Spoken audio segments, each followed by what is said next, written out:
I can't do it. We'll do it live. Okay.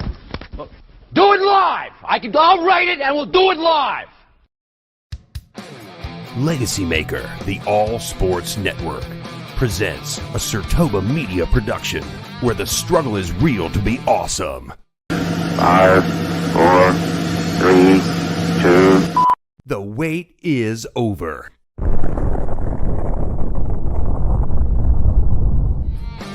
Are you giving it to Dale Earnhardt Jr. because he piggybacked off of his dad's name? The only difference was because there was a junior at the end and not a Yes, yes, and Okay. because the fact is, Drew, point with, oh my God, I had Miami Heat winning last night. I was upset too when they lost. This with you because of the fact of what you.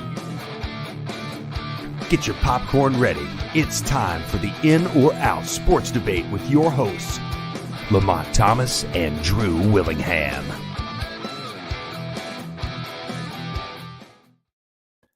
Hello, everyone. We are live with episode 78 of the In or Out Sports Debate. I am your host, Drew Willingham, along with this week's special returning panelist. He is a colleague of mine here on the LegacyMaker Sports Network, an avid fan of the Denver Broncos and the Michigan Wolverines, as well as an alumni of mine from Colonial Heights High School and a college graduate as well. Welcome back, my man, Mr. Lamonte Thomas. Welcome back, brother. Thank you. Thanks for having me. Good to be back. I'm ready. I'm pumped. I'm ready to go. In or out? Let's get it. Man, I've been looking forward to having you back on. You are a two-time Vault of Fame inductee currently. And with that being said, just like on every single episode previously, we have to acknowledge the Vault of Fame. Acknowledge me.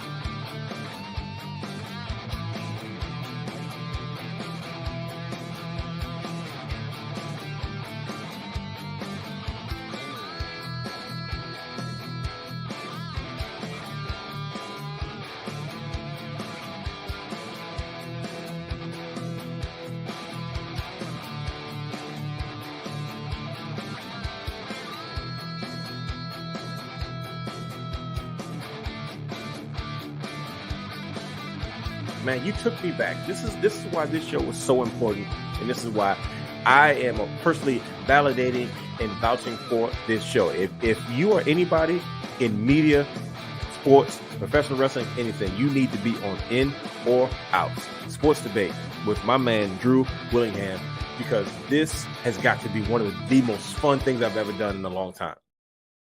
Ladies and gentlemen, that is the In or Out Sports Debate Vault of Fame, which you can find here on the LegacyMaker Sports Network on Facebook, Twitter, Instagram, YouTube, LinkedIn, and the new TikTok channel, and the latest for everything related on LegacyMakerSports.com. You can find the In or Out Sports Debate on Facebook, Instagram, TikTok, Twitter, and Twitch, as well as the audio platforms on Apple and Google Podcast, Spotify, Amazon Prime, Anchor.fm, and you can download the episodes individually on iTunes. You can check out SIRTOBA Media, where the struggle is real to be awesome, the video production brand behind the great transitions that we see here in this show, on Facebook, Instagram, Twitter, and YouTube, and the latest at SIRTOBA.com.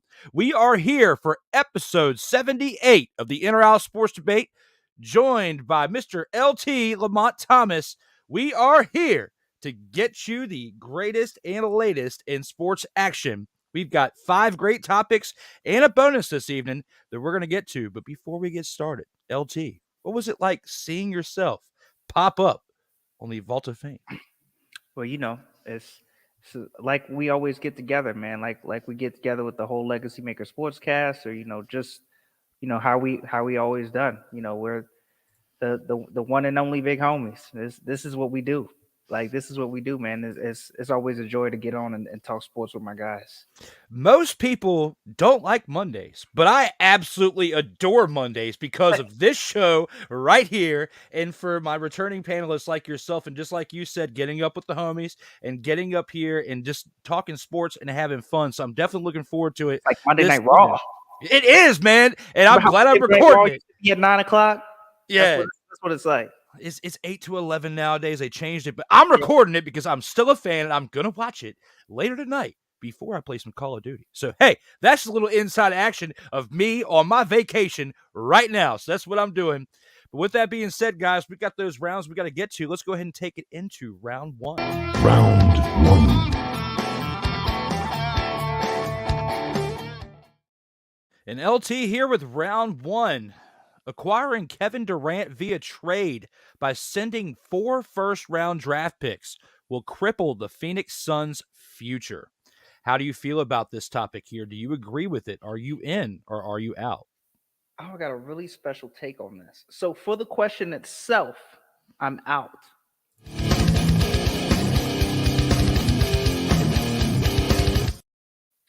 So here's my thing. It's not the picks the reason why that the Suns' future is compromised. It's the players, right? Cam Johnson, they sent Jay Crowder, and they sent and they sent Bridges on over to the Nets. Now remember, the Suns just went to the championship 2 years ago when they lost to the Bucks. They went to the championship and they lost. But those 3 pieces were critical pieces to this team, right? And now that you get Kevin Durant, yes, you still have a chance to go back. They're definitely going to be a contender. They're only second in the West, I believe. But the problem is that your supporting cast is gone, right? And now you have to replace them, and you don't have the picks to do it. So that's kind of where I'm getting at, Drew. I think that it's going to be a problem for them. I think that you don't reduce your chances of winning the championship this year, because they're probably increased with KD, honestly. But I think in the future, you don't know if he's staying, right? I don't know, man. I feel like their future is a little bit compromised. So it sounds like you're more in on this than out, because acquiring him. It's really close. Yeah, I do think that, but I don't think it's because of the picks. That's the only reason why I said out. I think they still get people to play there because obviously if you have a Chris Paul, if you have a Devin Booker, if you have a DeAndre Ayton, right? If you have people are going to want to play there anyway. Then you got Monty Williams. You got an awesome coach who can take KD even to another level. And it doesn't hurt to have a 2-time MVP finals coming in to play with those guys, right? So good. I mean, I feel like you still be a contender, but I think in the future you're compromised because the future of this team obviously is going to be when those guys are gone. Well, since you're out based on the picks, I have to disagree on this one. I am in.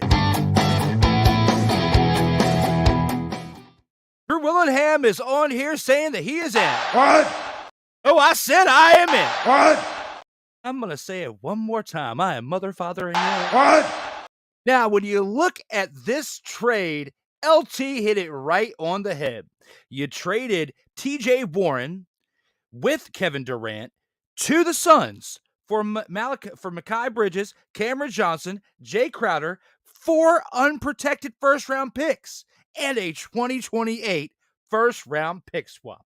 When you put all that in perspective and you think about what you're going to get in return for Kevin Durant has only been on the Nets for a couple seasons. And look at the turmoil that went down in Brooklyn, okay? And you think about what could potentially transpire in Phoenix. Those 4 first-round draft picks. What was it, 2023, 2025, 2027, 2029? Something like that. Or maybe I might have my years a little off. But I just know it was 4 separate years, then a first-round pick swap as well. So that's technically 5 first-round draft picks you're missing out on, okay? That's 5 chances that you could get a franchise generational talent. And you've got Kevin Durant, who's been playing since, 2007, 2008? How many more years are you going to get out of him? He may not potentially be like LeBron James and give the NBA 20 seasons and have the longevity that he has. He's been a crybaby. Not as bad as Kyrie Irving, what I was talking about last week, okay? But when you think about everything that Kevin Durant has been through, he had to go to his super team in the Golden State Warriors with Steph Curry, Klay Thompson, and the other pieces around them, Draymond Green for the defensive part, and the other pieces that they have around them, just to get 2 championships, okay? Not 1, but 2, with the same team. What has he done since? Not much. Been loafing around. Not as bad as Kyrie Irving, but still as bad when you compare the two. So when I think about it, They could have gotten more in reciprocation in those four actual picks they traded, and in the one that they swapped. They could have gotten more back within that than just getting Kevin Durant.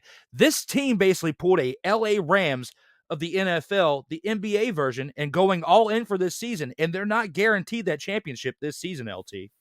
Yeah, agreed. The only thing I gotta say with that, man, is I still don't think people realize. I mean, okay, I don't think people realize what the ceiling of Kevin Durant actually is. Even half, right, half available, because he has been hurt, right, in the past couple seasons. Last year, the Nets are a dumpster fire. Okay, Kyrie, as you mentioned, Kyrie Irving, they get James Harden, they get KD all in 2021. Now none of them are on the team. Steve Nash was the coach. He is not the coach of them. He's been fired, right? So if you think about that fast turnaround, the Nets are a team that's they're looking for an identity, right? But Kevin Durant has the potential to score 40 points on any given night on any team, and there's not a goddamn thing anyone can do about it. I mean, that including LeBron James, right? Which he showed, you know, when he played him in the finals. Yes, he joined the super team. He did. But remember, he's the MVP of both of those finals, right? So it says a lot. The fact that, you know, without him, they had just lost to the Cavaliers the year before. So with him, definitely it put him over the top. So, I mean, I still think his legacy is unwritten, because he does need to win one without Golden State to be able to prove that he's that guy. But at the same time, it's like the ceiling for Kevin Durant, I mean, he's got to be top 3 player in the world, and he's been that way since the last 10 years. So yes, absolutely. So I mean, you got a great compelling argument with that too. We both disagree with that one. Fans, let us know in the comments what you think. We will acknowledge that here at the middle part of the show. Let us know what you think. Other than that, we're going to go ahead and take this into round 2 and see what we've got in store for that one. Round 2. And here, LT, with round 2, I'm going to take it to a NFL team that you are a fan of. And the recent acquisition of head coach Sean Payton will eventually deliver a Super Bowl for the Denver Broncos. How do you feel about this one in particular? Do you agree with this statement? Are you in or are you out on this one? For Broncos country, man, I got to be in. I got to be in. Super Bowls are hard to come by, okay? But we're looking at what Sean Payton brings, okay? He's a regular season record of 152-89, right? Previously to come in here. The Broncos, over the last 6 seasons, since they went to the Super Bowl, 35-63 record, okay? 5-16 in the last 21 games. And it's like they need the stability. They need a winner, a proven winner who can come in and make them a contender again. 14 years tied to Drew Brees and the Saints, but he's also won games. Sean Payton's won games with Teddy Bridgewater. He's 5-0. With Jameis Winston, he's 5-2, and that includes the hybrid, you know, with Taysom Hill at quarterback. So the guy's a proven winner, no matter who's at quarterback, right? Getting Russell Wilson is only going to help him because he's had, you know, they have that relationship, and Russ still has the potential to be, you know, play at an MVP type level. So I believe this is their best chance, you know, at getting back to the bowl, man, and Sean Payton's it. Yeah, I mean, with that, they've got a better chance than doing it what they did with Nathaniel Hackett. So for that, I've got to agree on this as well. I'm in on that as well. The biggest question is going to be, does he bring Vic Fangio back, who was a previous coach on his coaching staff in New Orleans, and he was also the former head coach of the Broncos because of what he did with Sean Payton previously. But when you put all that aside, LT, you know, came here with the numbers and basically took some of the words out of my mouth. But when you think about the dumpster fire that was in Denver last year with what happened with Russell Wilson, he deserves a better leader of a head coach. Sean Payton has already proved that. He already did that with Drew Brees previously. Now, some people can argue that the caliber of the quarterback that he had leading that team is what gave New Orleans Saints all of those runs that they had and that one Super Bowl championship that they had. But you can make more of an argument for that with Tom Brady to Bill Belichick because of what's going on right now in New England. I think that Sean Payton deserves a good chance. He came from a great coaching system like Belichick did, coaching under Bill Parcells, and learned a lot of the ways of what Bill Parcells does, but does it in more of a modern way with his teams than what Bill Parcells was unable to accomplish when he went to the Dallas Cowboys. Bill Parcells kind of toppled out in the 90s between his runs with the New England Patriots and the New York Jets. By the time he got to the Cowboys, things had changed so much in the game of football that he wasn't able to keep up. Sean Payton has revolutionized the game as far as the West Coast offense goes with what happened in New Orleans. And that is what Russell Wilson was running in Seattle. So when you put everything into perspective with that, I'm looking forward to seeing his schemes and what Russell Wilson can do with those schemes in that system. He has a better chance of succeeding with Sean Payton, that being Russell Wilson, succeeding with Sean Payton in the next 3 to 5 seasons than he ever did with Pete Carroll, because that defense, the Legion of Boom, carried the Seattle Seahawks in more of those games than Russell Wilson did. Russell Wilson was more of a game manager.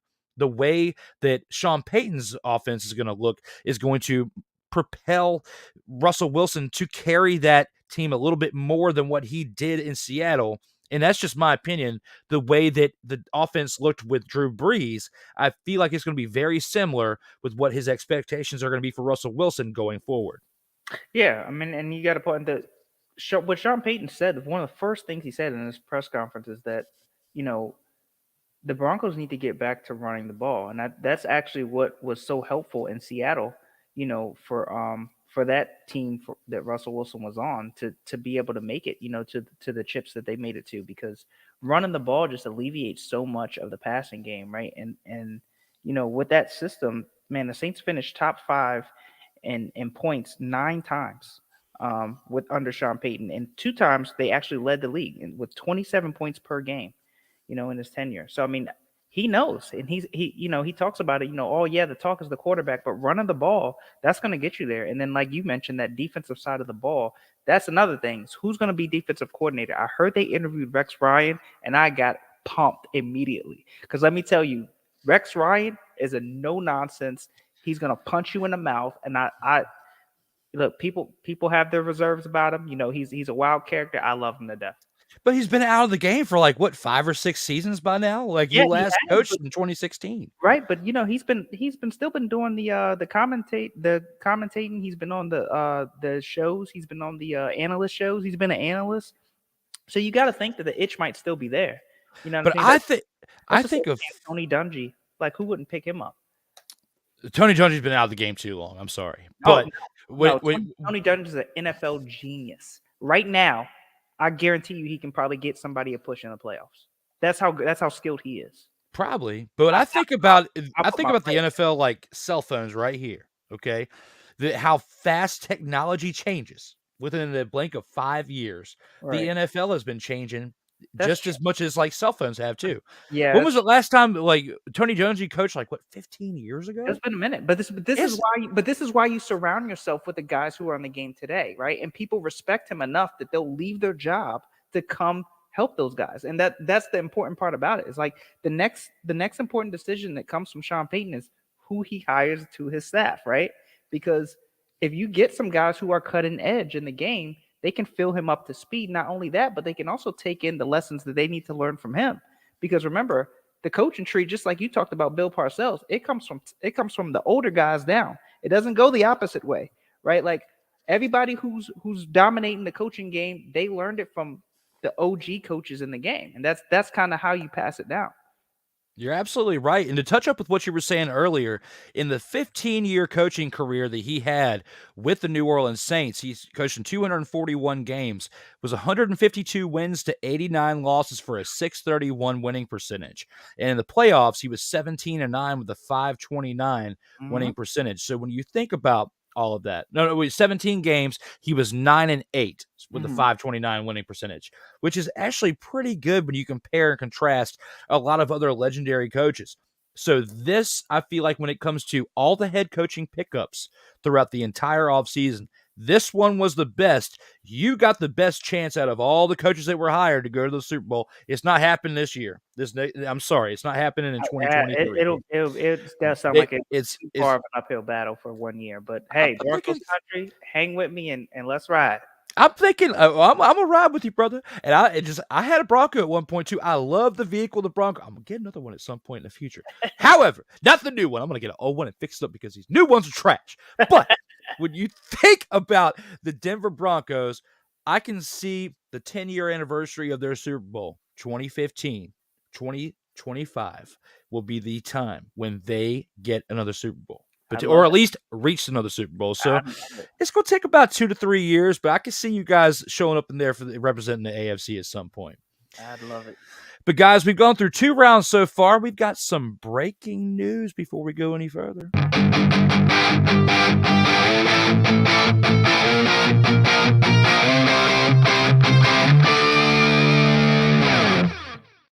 And LT, that breaking news is this. Next Monday, 7:05 p.m. Eastern Time, Joey Raymond returns for episode 79 of the In or Out Sports Debate here on the Legacy Maker Sports Network. With that being said, we're going to go ahead and take this into round 3 and see what we got cooking up for that one.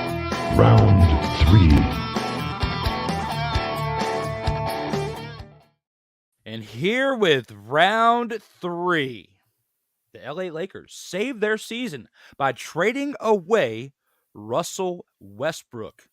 How do you feel about Westbrook here there, brother? Do you agree with this one? Are you in? I am out.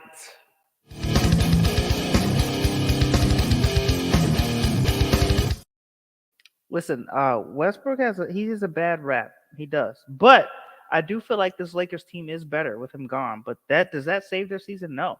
You're getting rid of a guy who averages 17 points, 7 assists, 7 rebounds, right? His main replacement is going to be D'Angelo Russell, right? Who comes back. His averages 17.9 points, so you get half a point more, 6.2 assists, so 1 assist less, and you got 3 rebounds. So he averages 4 less rebounds than Russell Westbrook. So actually, what you need to do is see if you can get this chemistry going. But I think the bigger trade for the Lakers is actually acquiring Mo Bamba from Orlando. That's going to be huge for them because he can shoot and he stretches the floor. Which, if you look at all the teams that LeBron has won on, he needs that, right? He needs to empty the paint so he can go one-on-one where absolutely nobody can stop him from scoring. And he can dish when he needs to be able to have shooters around him to, dish it out and knock down the shot. So I think now this team is built for LeBron James. LT, I've been crushing it back and forth. When I really think about this trade, and I think about everything that's transpired for LeBust James and the entire Lakers organization, I have to disagree with you on this. I am in. Now, you eloquently put a great rebuttal there for that, and I'm going to do the same for you there, brother, because I liked what you were saying. I'm picking up what you're throwing down. I am smelling what you are stepping in. However, when you think about everything that has transpired with this team, LeBust James getting those 4 championships, okay? He had to get the 2 in Miami, he had to get the 1 in Cleveland, and he got the bubble championship that he got in 2020, the pandemic championship, and you put it all in perspective, and you bring in Russell Westbrook. I'm sorry, Russell, but you brought in Westbrook, whatever you want to call him. And he comes in with that, what was he getting paid nearly $50 million a season?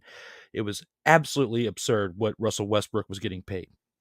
You trade him away. And when you trade him away, the Lakers sent Anderson. No, wait, no. I'm looking at the wrong one. So when you look at the 8-player deal that transpired between the teams, Mike Conley, was getting out of Minnesota from Utah.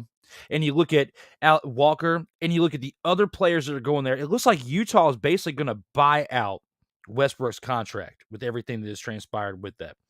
Russell Westbrook, 2023, he was part of the 3-team trade involving the Timberwolves and the Utah Jazz and the Lakers. The Lakers moved away from Westbrook. Now, of course, like you said, the Lakers pulled in the other piece in Bamba, and they made some other moves as well. But on paper, it looks like they made a lot of moves. However, I feel like that this team has a better chance of moving up in the ranks without Westbrook, without the drama, because they've been dealing with a lot of drama since last season, since they brought him in, and him underproducing and the amount of money that they're paying. All that cap is now gone from that team. So could they sign somebody else off the street potentially that is not playing right now to kind of help elevate their spirits? Yes. But the trade deadline's over, so they can't make any more trades. I feel like now that the All-Star break's coming up, you pretty much have another half a season left, or a little under a half season left. This team can make some serious strides going towards the playoffs and potentially get in as the 8 seed and scare some teams, because you've got D'Angelo Russell. If Anthony Davis stays healthy, which is a big key, Anthony Davis staying healthy. LeBron with 20 years. And I'm not even going to go into the exact conversation of them talking about him being the greatest of all time, because he has beaten Kareem's record of the all-time greatest scorer in NBA history. He came in at the age of 18. If Kareem came in at the age of 18, or if Jordan came in at the age of 18, they would have had the record as well, or at least Kareem would have added more points to that. Kareem went to this college for 4 years, then came and made the record what it was. And LeBron came at 18. So he's going to play for a few more years and add more points to it. Back to the subject of the Lakers saving their season because they traded away Russell Westbrook. You think about the dark cloud that was over the Lakers. It's kind of like when you're in a situation where there's a toxic situation going on and you try to work it out and you try to mend the fences, like we've all been a part of at some point. You can spend 2 to 3 hours in a deadlock situation talking about it. But if nothing comes about, eventually one of the sides has to decide who's putting forth more effort here, who's making more of an impact, who's doing the best for the team. And Russell Westbrook wasn't doing that. So they had to get rid of him, and they did. They traded him away, and they got some substantial pieces in return. So hopefully that's what's going to do what's best for the Lakers, because I don't see him flourishing in Utah. I don't see the Timberwolves being the ones who were the biggest victors of this trade. I see it being the LA Lakers. Yeah, I got to agree with you there, especially that last statement. But I think the biggest thing about Westbrook, man, and I think the misconception is that, you know, he's a drama guy, or you know, somebody who in the locker room, you know, he's not the best to put up with. If you go back and look at a lot of his teammates, and right after this trade, a lot of his teammates have got on podcasts and got on media, and they said, to this day, Russell Westbrook is the best teammate I ever had. Covington of the Houston Rockets, just yesterday or the day before, he said people, you know, they see how energized Russell Westbrook is, and yeah, he has his moments with the media because they know that he's hot-headed, right? They know to pick with him. That's their game, is to get as much content as possible. But a lot of people have said he's the best teammate I've ever had, and I think that's a very large weight to carry, you know, in a league like the NBA, where it's so, you know, it's so intimate in the locker rooms, right? Because you only got 15 guys in there, so it's not like an NFL where people were like, I know him, but I don't really know him. You get to know these guys, right? And so I think that's a big media misconception, is that, you know, he's a headache or that he's drama. I just don't buy it. I think that this was just a move for the Lakers to get better talent-wise. You bring a very good point. But at the end of the day, the reason why they shipped him out of LA was production. Oh yeah, that's why I said I think it was better for them talent-wise. Yeah. So when you compare and contrast, no matter what sport or what outlet it is, you can be all talk, but if you are not walking the walk, that is a very, very big point. Too, though, because again, he scoring wise not the greatest, but damn good rebounder and damn good defender. So that's another thing. His two replacements is going to be Dennis Schrader, and it's going to be D'Angelo Russell. Combined, they are nowhere near on the defensive end like Russell Westbrook is. I can guarantee you that. So they still have, you know what I mean? They're still giving up a lot. But when it comes to chemistry and when it comes to consistent production, The pieces that you just mentioned, and Schroeder and Russell and Davis, if he stays healthy, and of course LeBust. I call him LeBust still because of that's just the name I've called him for 20 years. However, I feel like that's part of the fuel that fuels him to do what he does and the greatness that he does. It's all about, it doesn't matter 100% what goes on in the locker room. Victories and production and growth and growth. For sure. 100% growth. So if you are that 1 weak link that is holding the entire team back. I can't call 7 assists a weak link. A lot of people don't get that. My man, when you are the 1 weak link, there is not enough board meetings that you can have when it comes to Jeannie Buss and the GM and whoever sitting down and communicate. Dude, you're supposed to be one of the greatest. What is going on here? We look at you as one of the tops, but you are not producing. What can we do here? And you are not actually getting it done. And they have talk after talk after talk, and you're not showing up. And they can't figure it out. You got to do his best. You got to save that cap, and you got to move on. Davis, I mean, 17, 7, and 7. How many guys in the league do you know average that? That's my thing. Like, right? He's not great on Russell Westbrook standards, but his standard is higher because of what he's done in his career, right? 17, 7, and 7, I can guarantee you 30 out of 30 NBA teams would be willing to give that, will be willing to take that right now, because there's not a lot of guys who are doing that. It's just not. But when the team is still under 500 and right, you're not, and there's no growth, it doesn't matter what your stats are. But you're paying a guy in Anthony Davis, right, who just won you a championship, who can't stay on the floor, right? That's the biggest thing with the Lakers, and always will be. Anthony Davis, remember, he took. You remember that trade? That was that was basically Kevin Durant's trade. They traded everything to get him. Not as much. Not like first-round draft picks. It was 4. I think it was 4 picks. I thought it was 3. I thought it might have been 3. It might have been 3. Yeah, but it was still just under it. Yeah, and there were players involved. Like they traded the house to get him. Yeah, Kuzma. They traded Kuzma and what's his name, Lonzo Ball. He's balling right now. Someone else. Ball was balling before he got hurt. Like, well, they lost him to Chicago eventually in free agency. But Lonzo Ball eventually went to Chicago. Yeah. But I mean, it wasn't. He was there for a cup of tea with the Pelicans. Ingram is balling over there. Ingram too. Yep. On the Pelicans, right? Like now, people are looking at AD like, yeah, you got us a chip, man. But what's up?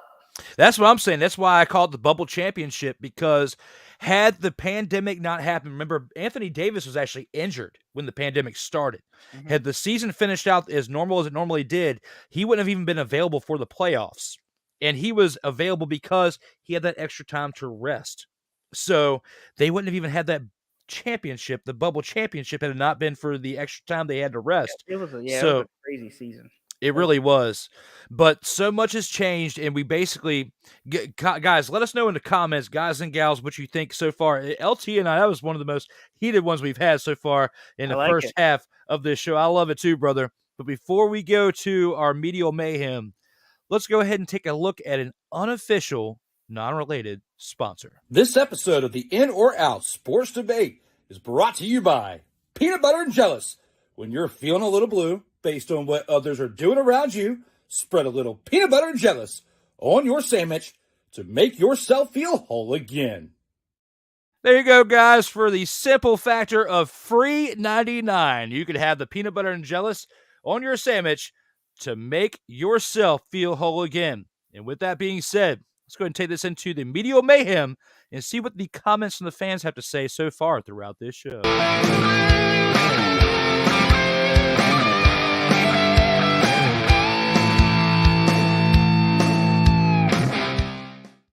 LT, we have had some fire going on here in the comments, and there's one comment that's going to make you go back to high school. First of all, LT is back, says Melvin Turismo. Melvin says LT is back, is hype for Melvin being back. Says, let's go because LT is here. What up? Rod from the Rod Uncensored podcast says, what's up, fellas? Well, what's up, Rod? Thank you both, Melvin and Rod, for being here. Rod is a character, man. I'll tell you a little bit more once we go off the air about this group chat we're all in and the stuff that goes on. He gives Snowman such a hard time, but I love you too, Rod, man. Rod, if there was a certificate I'd give out for the biggest internet troll of all time, it goes to Rod Isaac of the Rod Uncensored podcast. Pretty good award. It is. You got to do some work to be a troll. For real. Facts. Dante Hill, my man, is here, says, what's up? What's up, Dante? Thank you for being here. In the comments that you have here, definitely looking forward to sharing those here with LT here in a second. Melvin comes back with, what's up, fellas? I guess he's talking about to everybody else in the chat there. Dante says, I'm out on Sean Payton. It's a team game. It's easy when you have a Hall of Fame quarterback and head coach, Steve Spurrier, Dallas joke coach Tom Coughlin. Dante, if you want to elaborate on that, Steve Spurrier was the head coach of the Washington, formerly known as the REDSKINS.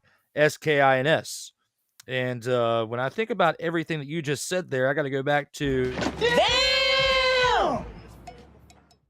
Because Dallas joke coach Tom Coughlin was the coach of the New York Giants, the New York Football Giants. So with that, we got to bring Bishop Bullwinkle up in here. Hell to the no, no. Hell no, to the no. Dante, I love you. I mounted a TV in your house on behalf of Geek Squad. And with that being said, when you bring Steve Spurrier, formerly of the REDSKINS, and Tom Coughlin, formerly of the New York Football Giants, and you throw Dallas in between Steve Spurrier and Coach Tom Coughlin, I got to even bring the one and only Charles Barkley into the mix. That's terrible. What do you think, LT? I'm not sure. I'm not sure. I'm not. But I mean, I think he does have a point with the whole Sean Payton thing and having a Hall of Fame quarterback, because time will tell. But I gave you his stats without Breeze, right? 5-0 with Teddy Bridgewater, 5-2 with Jameis Winston and Taysom Hill. So it's like he's still winning. Facts. And with that being said, Dante comes back after that with arrowing up, pointing up to the seen this story before. So Dante, if you could elaborate a little bit more on what you meant by the quarterback and head coach, which we understand the Hall of Fame quarterback with Russell Wilson, with what he did in Seattle. Okay, they had a great team there. But like we were talking about, we both, LT and I can inevitably agree on the fact that we feel like that was more affected by the Legion of Boom than what the offense produced. Even though Russell Wilson did great, had he not thrown that pass for an interception to give the Patriots that Super Bowl, we would have a different conversation about this right now. I said, hand it off, brother. He should have handed it off to Skittles, because Marshawn Lynch was pounding Skittles on the sideline, sugar rush, ready to go to run it up there for a 2-yard touchdown, and you threw an interception to Gilmore. Malcolm Brown's happy, though. Yeah, he was. Seen this story before. He said, I'll take Rex Ryan over Jonathan Gannon right now. Yo, he's got a point with that. He's got a point. I think Rex was highly underrated, only because, and I'll get to Gannon when we talk later, because we have that topic. But like when the Patriots were dominating the AFC East, right, for all them years, it wasn't until who became the head coach of the Jets where they finally hit them in the mouth back. It was Rex Ryan, right? He got them to the playoffs. I believe he got them to the playoffs. He got them close, I think, to at least competing for the AFC East. And I think it wasn't until I saw that where I was like, the guy's a winner, man. He's a winner. But do you think Rex Ryan is going to have this effect on the defense to where you have one superstar player doing this?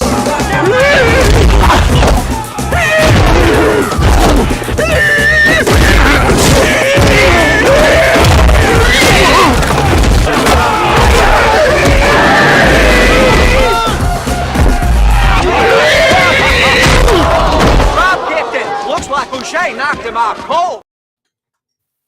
That's right. Tackling fuel. Tackling fuel.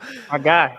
Even though the NFL rules are not quite as responsive to that type of play when it comes to defense, I feel like Rex Ryan would have a huge impact on that defense to where they could do some similar type plays. Captain Insano. My guy, bro.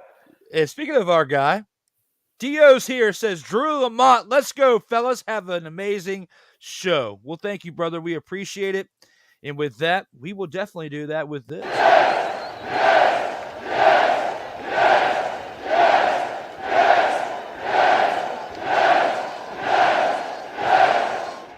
Thank you, as always, for joining us, Darrell. We definitely appreciate it there, brother.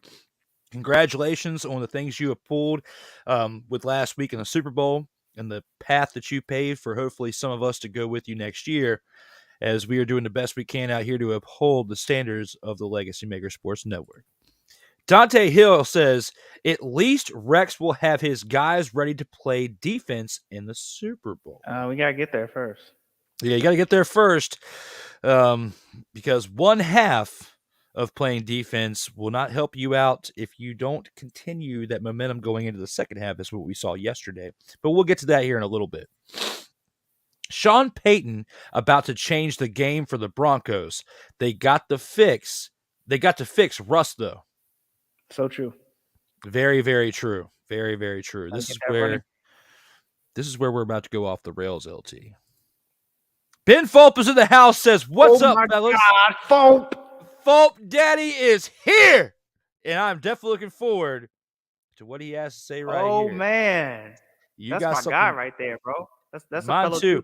I've been in the trenches with. When you want to talk about football, that's a guy he'll go to bat for you, man, and then he can say the same about me. Before we reveal his next comment, Ben and I, man, we grew up. We were in Huggies together, man. We were both in Huggies together as little toddlers before 1 year old. Families were pretty tight.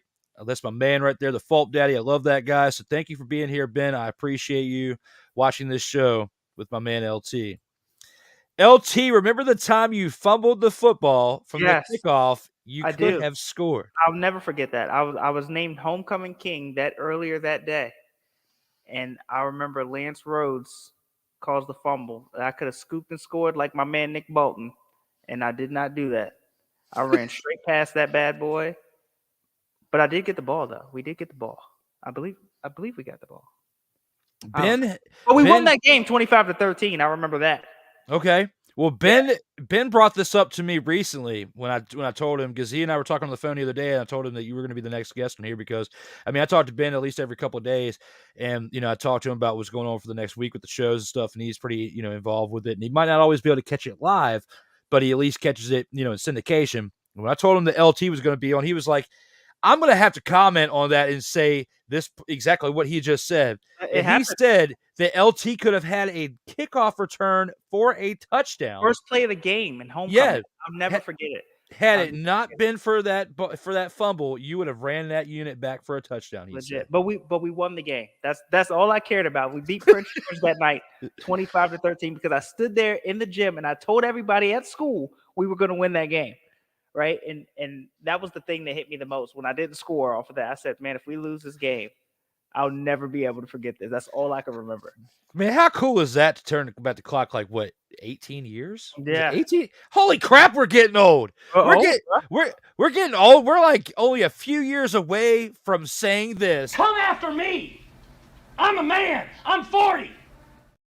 Facts. I'm 40. Thank you, brother Ben, for commenting on here and being part of that. Definitely appreciate you with the comment with that. Darrell then says Lakers still won't be good. They need to completely redo that thing. Time will tell. We'll definitely see how that goes. Dante comes back afterwards with saying, hypothetical with Phoenix and Golden State trades. If the Lakers were to trade for Westbrook, how would you feel about this trade? Like Golden State trading for him. What do you mean? With Phoenix and Golden State trades, if the Lakers were to trade for Westbrook? I feel like he means like if Golden State were to trade for him. Oh, well, it would basically be a swap, right? Because remember when D'Angelo Russell first played, he got drafted by the Lakers, right? In Kobe's last season. So when he left, he went to Golden State doing all that trading and moving around. So like he went to Golden State. And if Russ goes to Golden State now, they'd be switching, right? Like even though D'Lo's coming from the Timberwolves this time, he was once at Golden State. Now he's at the Lakers. Russ was at the Lakers and he'll be at Golden State, right? So, it really would just be a swap. Facts. Yeah, I got to agree with that too. Like LT hit it right on the head. It pretty much would be an even swap. But I don't see Russ producing with what he was producing back in the days when he was with OKC. Even the beginning part of when he was with Houston, because when he was with Houston, he was still kind of lighting it up a little bit. Yeah. But then things just started to go downhill a little bit to the point to where they had to offload him. The Lakers were the ones that were gullible enough to take him and didn't get enough in return for what they gave up. He was actually cooking when he was Washington. That actually made he looked like he was back at OKC, right? He was at a team with a bunch of young guys and Bradley Beal, and people didn't expect anything. He had Gortat there, but he was dishing out. I mean, there were games where he was taking over, and I feel like maybe that's the environment he needs. Is a bunch of young blood guys, willing to run through the wall just like he is, and just all that distraction aside, and just let him play ball. Absolutely. Dante then says, I don't see the Lakers making the championship. Absolutely not this year. I don't think anybody sees them making the championship this year.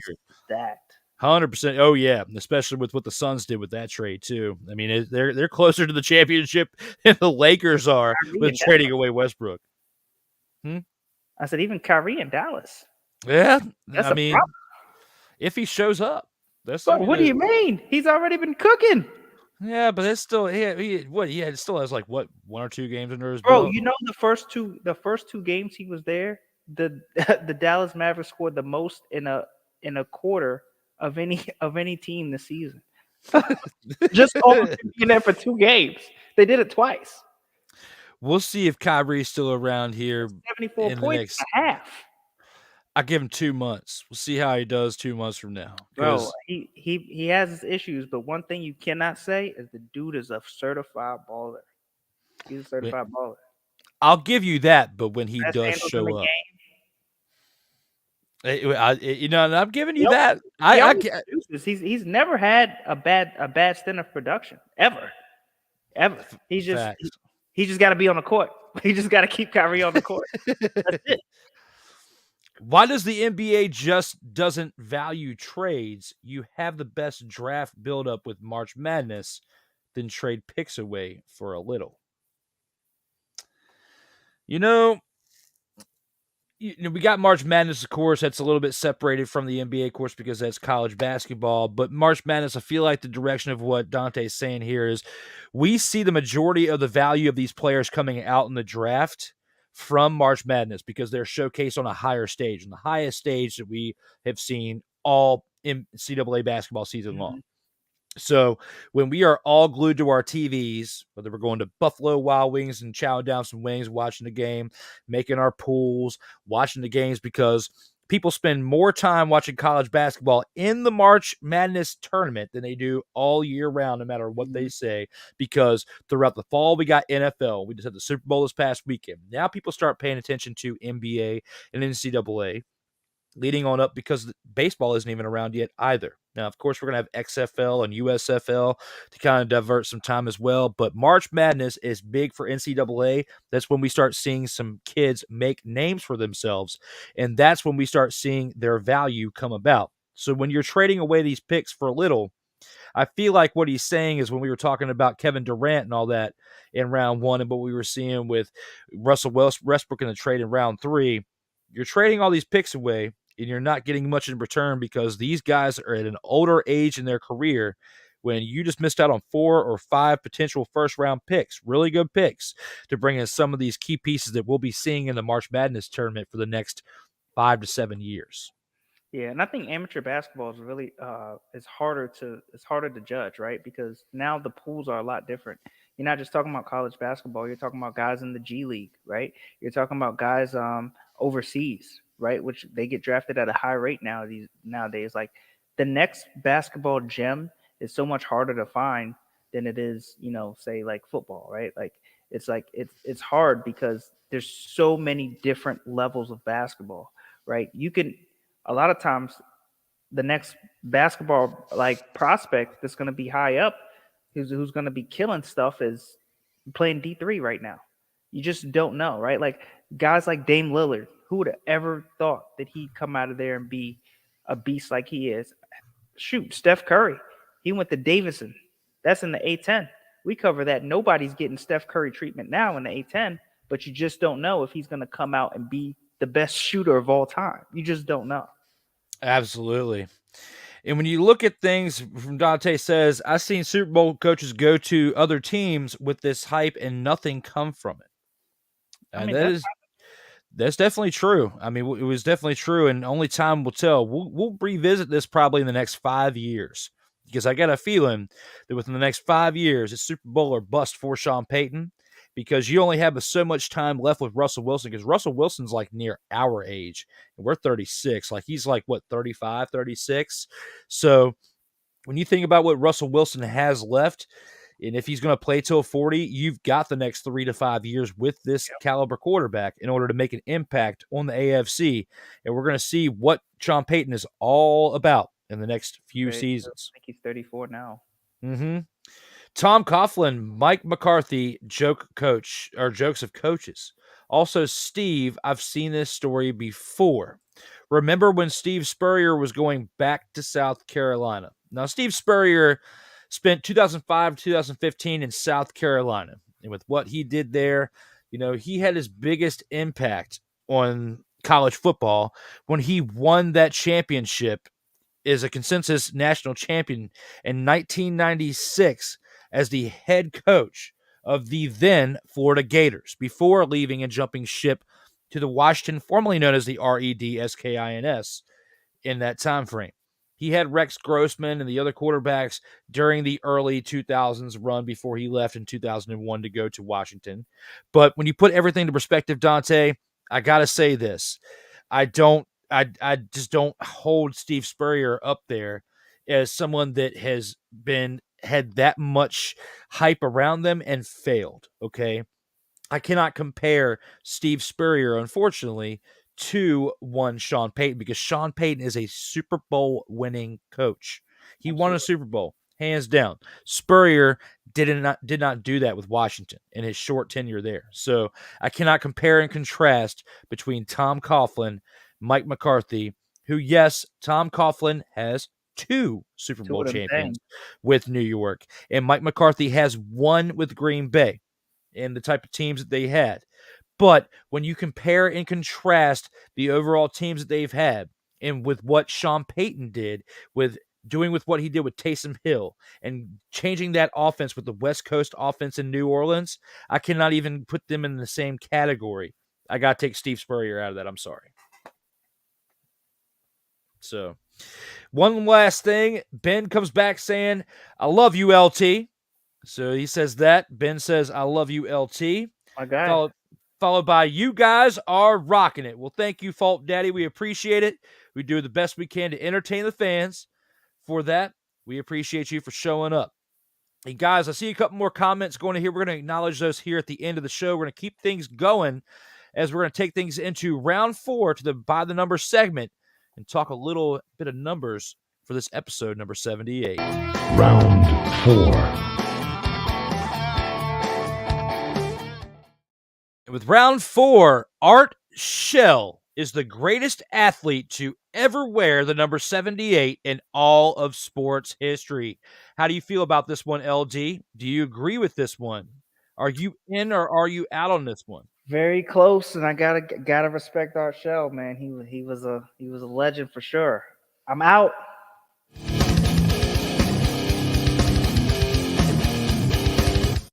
I'll stay in the same league, man. Anthony Muniz. Okay? 78. Let's compare the two. Both tackles. Art Shell got them 2 Super Bowls, 2 first team All-Pros. He's got 2 second-team All-Pros, 8-time Pro Bowler. He's in the NFL 1970s All-Decade team. Okay? NFL 100th anniversary all-time team. Okay? All right, now we're going to go to Anthony Muniz. 14-year career, 11-time Pro Bowler to Art's 8. 9 first-team All-Pros to Art's 2. Okay? You got 2 second-team All-Pros. You got 1980s All-Decade team. He's on the 75th anniversary team and the 100th anniversary team. He was on the All-Rookie team. He's in the Cincinnati Bengals Ring of Honor. And don't forget, he won a national championship He won a national championship in 78. I got Muniz. LT, I like your disagreement with this. I'm going to disagree with this too, but for a different player. I'm about to light you up, brother.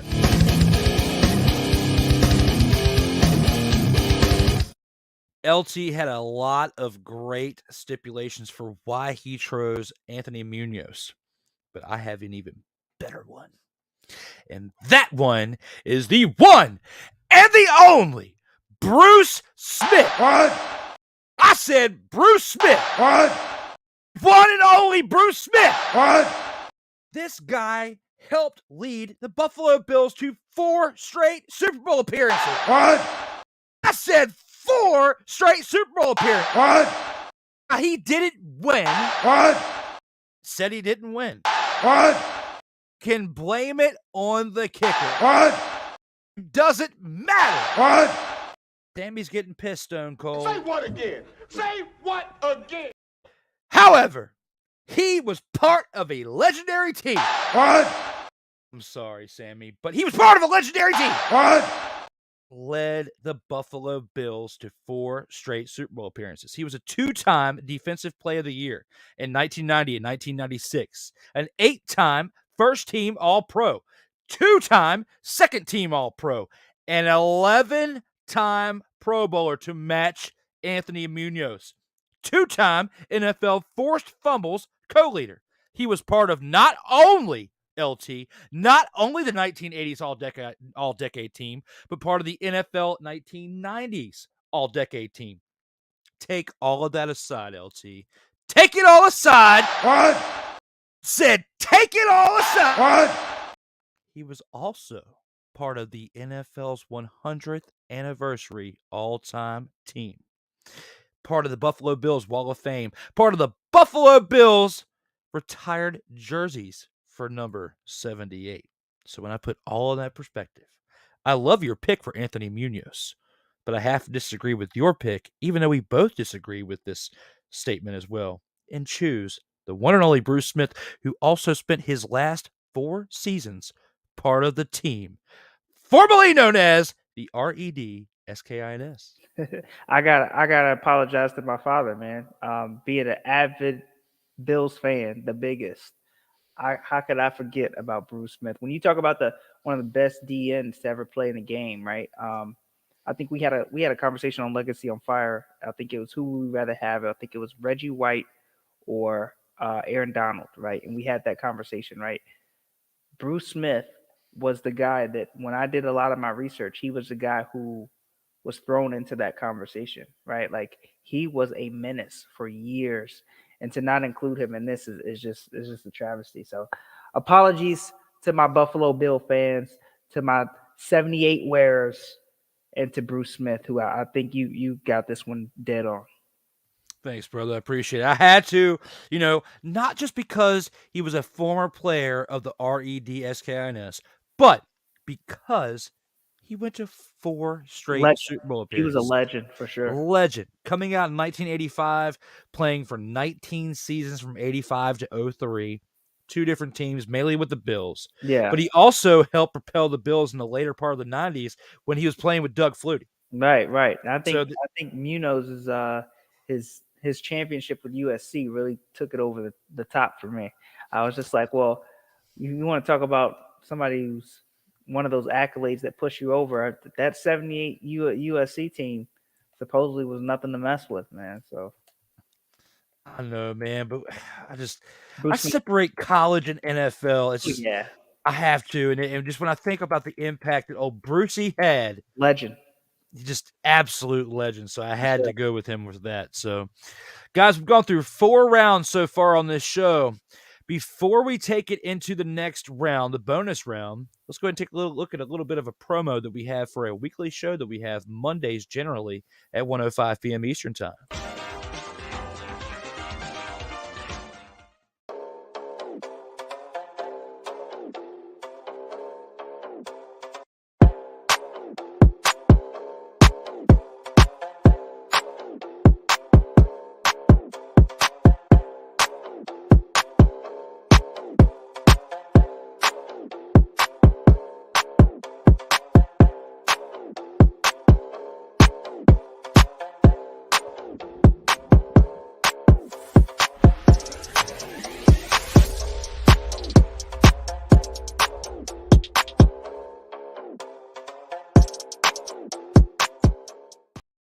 And ladies and gentlemen, that is the Sports Senseis Unleashed, which you can find Mondays at 1:05 p.m. Eastern on Snowman Multimedia, as well as SDM Sports Radio Network. Today we did not have an episode because my man Snowman is battling COVID. So, well wishes to my man Snowman. Hope you recover well. In the past year, LT, he has gone through pancreatic cancer, had surgery, battled back from that to where he has his own productions going on again. And I cannot thank him enough for being a brother part of our network for Legacy Maker Sports Network and what he's done for Darrell, what he's done for me, and being a part of the Sports Senseis Unleashed, which we have 8 episodes released already. So shout out to Snowman. Get well soon, brother. I love you, man, and look forward to getting back to this hopefully next week. And with that, thank you, my man. Thank you. And with that being said, we got 2 more rounds to go to. Let's go ahead and take this into the bonus round and see what we got in stake for that one.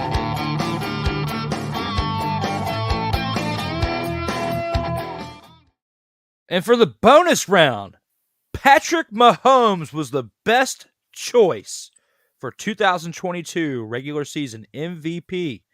How do you feel about this one, LT? Do you agree with the statement? You're in. Listen, as a Broncos fan, I've been getting beat down twice a year since Patty Mahomes has entered this league, and I feel less bad about it because he does it to everybody. The dude is absolutely amazing. He's been the best player on the field this year. 5,250 passing yards, 41 passing touchdowns, total QBR is 77.6. It's not even close. He loses his best target in Tyreek Hill, and everybody thinks he's going to, fall down a little bit. They would expect him to, and his numbers just go up. It doesn't matter. It's absolutely crazy.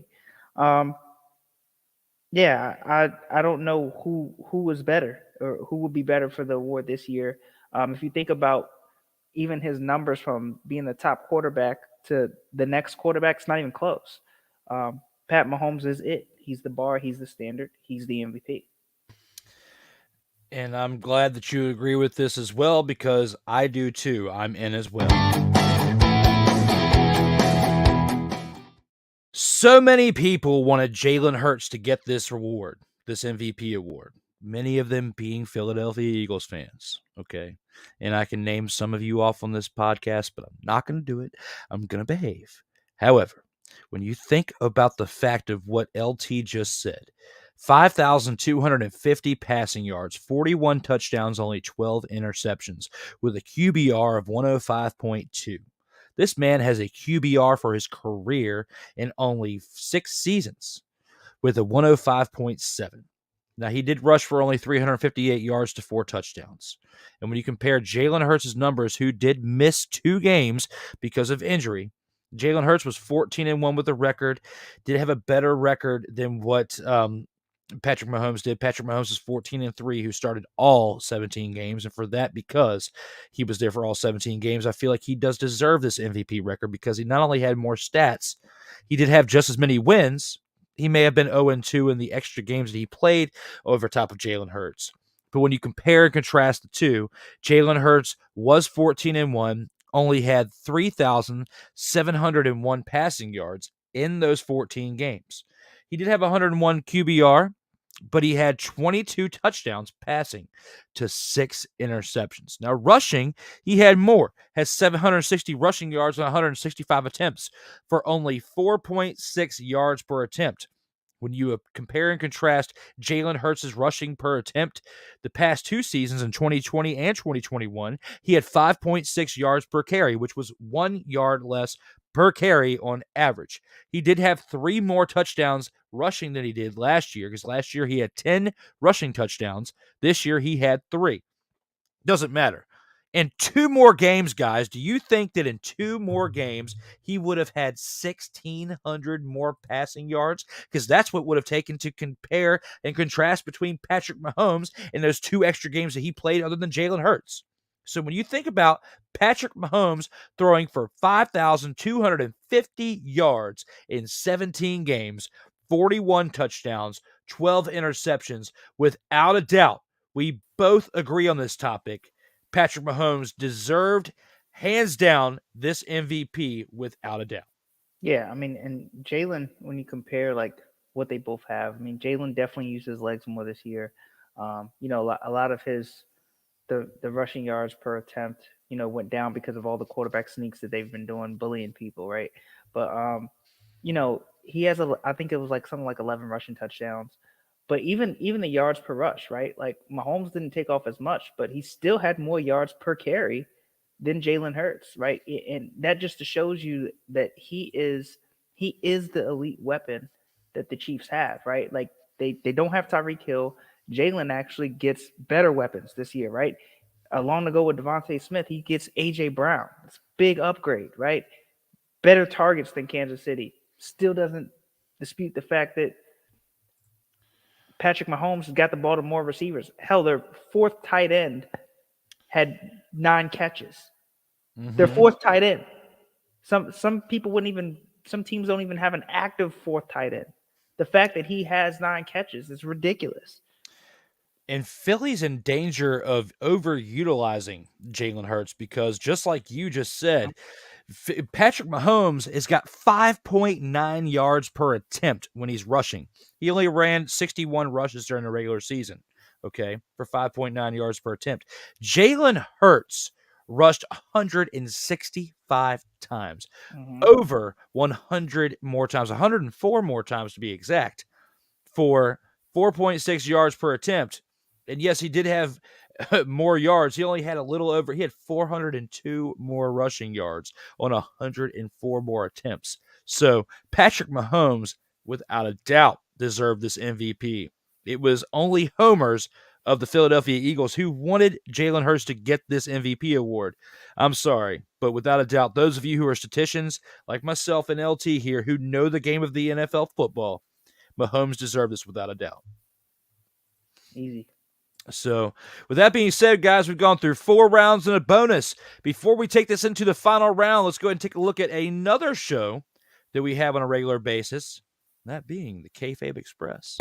LegacyMaker, the All Sports Network, presents a SIRTOBA media production where the struggle is real to be awesome. What?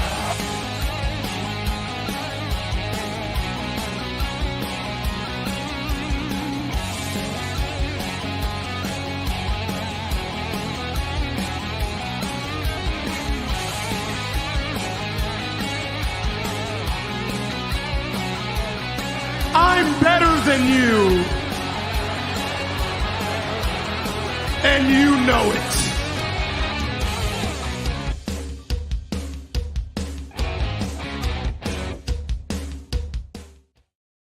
Ladies and gentlemen, that right there is the Kayfabe Express. The first 2 episodes are available on the LegacyMaker Sports Network's YouTube, Facebook channels as well, which you can check out in syndication.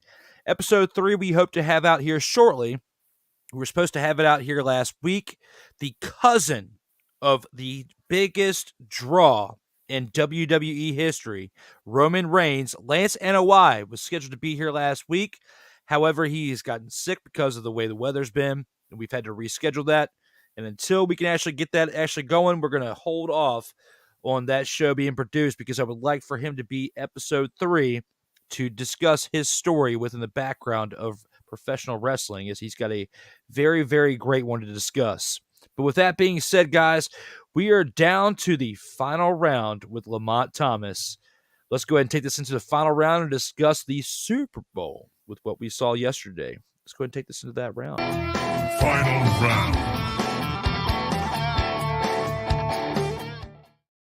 And here, LT, with the final round, this graphic says it all.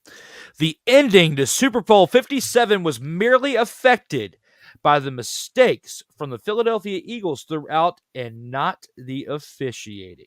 How do you feel about this statement right here? Do you agree? Are you in? I am all the way in.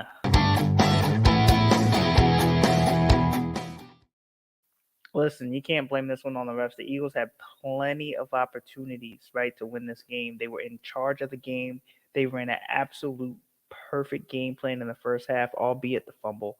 The second half, it was a story of them being outcoached, right? We talked about Jonathan Gannon earlier. He looked like he was embarrassed by Andy Reid and by Eric Bieniemy, and he just had no answer. Every Chief was wide open. Every run and play got daggone near 4 to 6 yards. It was a complete night and day story, and it's because Kansas City made the right adjustments to win this game. Based on what LT just said, and the thoughts that I've had, the comments that I've put on social media over the course of the past near 20 to 21 hours that we've had since the Super Bowl concluded, I got to agree with LT. I am in. Andy Reid's under 2-minute warning coaching is phenomenal and always has been. When you look at his days in Philadelphia, now he was still trying to kind of figure out his last part of his tenure there in Philadelphia when he had McNabb and Michael Vick and the dual option that he had going on there. I don't think he had quite honed it completely until he went to Kansas City, because he got to the Super Bowl that one time with T.O. in 2004, but couldn't quite get over the hump. I feel like it was the progression and the growth that he had from that one year and the turmoil that he faced over the course of the next 5 to 6 years leading on his departure from Philadelphia that made him realize that he has to make some changes within the 2-minute game that he had. Because when you go back and you watch old Philadelphia Eagles games, like I have on NFL Network and stuff that they have presented, the biggest thing that Andy Reid had that was not in favor of him was the way he ran the final 2-minute offense. Ever since he's came to Kansas City, the man has not only honed how he runs a 2-minute offense, but has figured out a way to keep the team going in a positive direction throughout the trajectory of the entire game. So this game was decided on one play.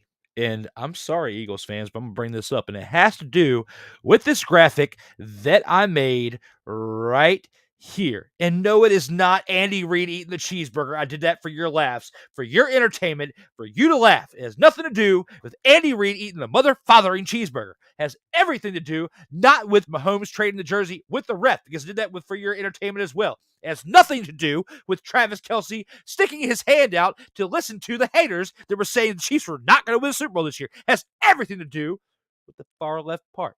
And that is the fumble that was caused by Nick Bolton that was returned for that touchdown, that fumble that Jalen Hurts let go. Because when you think about the amount of time that the Eagles would have been able to take off the clock during that one possession, they fumbled it and handed over a direct touchdown just like that. Okay? So there was hardly any time for that. 6 seconds? Okay? For the amount of people that were chiming in right now. When you think about just like that, that's what happened. When he fumbled the ball, they were that close to the goal line, a 30-yard return for the touchdown? And the amount of time they would have been able to chew off the clock for 70 yards had they scored, considering that the Kansas City Chiefs had previously missed a field goal based on Harrison Butker missing the field goal. So when you put all in that perspective, and you think about the amount of time that could have been chewed up, because the Eagles at that point were handling the time of possession very, very well, okay? The game changed in that moment when Jalen Hurts fumbled that football. It was not because of what the officials called. That call was correct. Yes, he held. Was it consistent call throughout the game? Maybe not. But that's besides the point. The point is that he held the receiver. Whether he would have gotten to the ball or not, it still states in NFL rules, whether you are able to catch the ball or not, a hold is a hold and can result in the penalty call that was made. And because of that, I have to go in on this statement. Yeah, man. And I think, again, the biggest difference was the coaching. Like in the second half, it was night and day. Like First of all, I think one of the reasons why they had to call the penalty is because Juju Smith-Schuster was torching the Eagles on the last drive. Do you remember he had caught 4 passes on the drive, and I think at least 2 or 3 of them were for first downs. And you know what it reminded me of? It reminded me of the Rams Super Bowl when the Bengals just could not stop Cooper Kupp at the last drive. Remember, they just dinked and dunked it all the way down till they got and kicked the field goal, and everyone hated that too because they called another penalty. But it's the momentum of the game, right? When you see that a receiver just can't be stopped, and he's getting them for 6 yards, 8 yards, 6 yards, 12 yards, and that's what Juju was doing. He was beating the defender every time, and Pat Mahomes was like, "Forget spreading the ball around. I'm gonna get it to him because he's beating the guy every time." And so Bradbury did the one thing he could do on that play, and he held him up a little, and he even said, "Yeah, I mean, I didn't really agree with the call, but I did hold him." He said, I tugged his jersey a little bit, and I was hoping they would let it go. But he did do it, and they called it. So there's that. And then I feel like the Eagles only gave up 7 points to the Kansas City Chiefs offense in the first half versus they gave up 24 in the second half. What does that tell you? That tells you that, man, it's so funny because I was actually talking to me and Quimby were watching the game. And when we were calling it in the first half, between the two of us, we called almost every single play. This is how tuned Jay and I are on play calling and stuff like that. We literally called every single play, who it was going to, what it was going to be like. In the second half, neither one of us could do it for the Chiefs because Bieniemy and Andy Reid put their head together and they said, "Hey, we're going to hit them with something that's a little bit unexpected. We're going to dig deeper in the playbook." And you could tell they had Gannon on his heels. He could not figure out what they were running, who was going to be open, and how to stop it. He just didn't know how, which is why they gave up 24 points, and the Chiefs deserved to win that football game. So when you look back on it, and like I said, the biggest thing that I saw was not only you take that call aside, that entire 2-minute offensive way that Andy Reid called, just like what you were saying. You were sitting there physically with Jay Quimby, and that's what happened. Absolutely. Okay. So when you put it all in perspective, Andy Reid learned from the error of his ways in Philadelphia and used that against his former team that he previously coached with. So how is that for a dump in your cornflakes? That'll make you morose for sure. I'm sure Philly is still puking. We do. And we have a request, an offline request for a bonus round LT. I think I'm going to honor this one because I want to get your opinion on this. Let's go ahead and take it into another bonus round.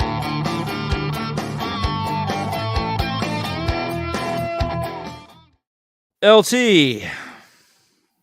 What you got? Breaking news. Rihanna is pregnant. How do you feel about this? I'm going to give you the camera answer. I mean, her and ASAP are happy. She's worth $1 billion. Why not? But listen, I tell this story all the time. I've actually seen Riri in person. Here in the Richmond, Virginia area, as a matter of fact, when Bowtie Cinema first opened, she was with Chris Brown at the time, and for some reason, she was 3 spots behind me in line. And my partner told me, he said, "Hey, I think Rihanna's behind you in line," and I almost slapped him. I said, "You're dumb. That's stupid. No way." I turn around, and sure enough, who's there in a conspicuous hoodie and glasses and trying to be all low key? It was Rihanna. Now, she wasn't the Rihanna she is today, billionaire Fenty, but it was her. And to this day, I'm just like, she was that close to me. It happened. But all that to say, I'm happy for her, man. I'm happy for the brand. I'm happy to see her, back at Super Bowl performing. Hats off to Riri and ASAP Rocky for baby number 2. Directly going into this, I am in. She, without a doubt, had She looked like Andy Reid on stage with all that red she had on, dressed around it, like trying to cover it up. Like, yo, just stand up there with your sign. Like at the very end, she did the whole like I don't know exactly what the hand gesture was that like apparently in sign language means you're pregnant. Just come out and say it at the end of it. Be like, thank you all for showing up. Fireworks. I'm pregnant. What's up? Yeah, I think she showed it on purpose though. She kind of had it open right there to show the baby bump. I think the fact that she didn't do hardly a mother-fathering thing for dance moves proved that there was something going on because she had that baby of hers, that first one back in like what, May of last year? No, she had the baby recently. It was I thought it was May or June of last year. It's been at least 8 months since she had her last baby. It's been something like it's been a few months. It's been a few months. Yeah. We're pulling it up. Which is it's crazy. Fans, right? I've got it pulled up right here. Personal life, May 19th, 2021. Okay. January 31st, 2022 was revealed that they were having a kid. May 19th, 2022, it was confirmed that they had given birth to a son. Okay. So, when you think about that, it has been nearly 9 months. So 7 plus what now is February. So we're now at February 13th. So a week from now will be 9 months. It's still been 8.5 months since you had a baby. There is no way that you cannot be doing the moves that you were not doing before, at least half of them. And you had choreographers doing all those moves for you while you were standing there doing some of them. Now, you did do some of them. Baby, postpartum, that sometimes that could last 6 months, bro. That's crazy. It's been 8.5. That's a quick turnaround. You still had 60 days to at least get half of your groove back. If Stella can get her groove back, she can do it too. Inside of her. Stella was 40-something. That's crazy. I don't know. I've seen here in the Tri-Cities area, I've seen some turnarounds quick when it comes to that. You could bust a move, or at least 3 of your old moves. She was just doing a little shaky. Yeah, she did a little, just enough to tease us. She teased us a little bit. But I mean, I don't want to take away from her, like her singing qualities were still spot on for not performing live in what, 5 years? 5 or 6 years live? I mean, she did great. Non-pregnant Riri, Upon the Replay Riri, if you're talking about Umbrella Riri, Mama Riri, they all bad. So it don't really matter. Yeah, I still give my hat off to her for her singing capabilities. Her singing just still outweighed her dancing moves and the choreography, so I'll give her that. But with that, guys, we've gone through 6 great rounds of this show. We got to acknowledge something from my man LT right here now that we've gone through all 6 of those, and that is his induction again into the Vault of Fame. Acknowledge me.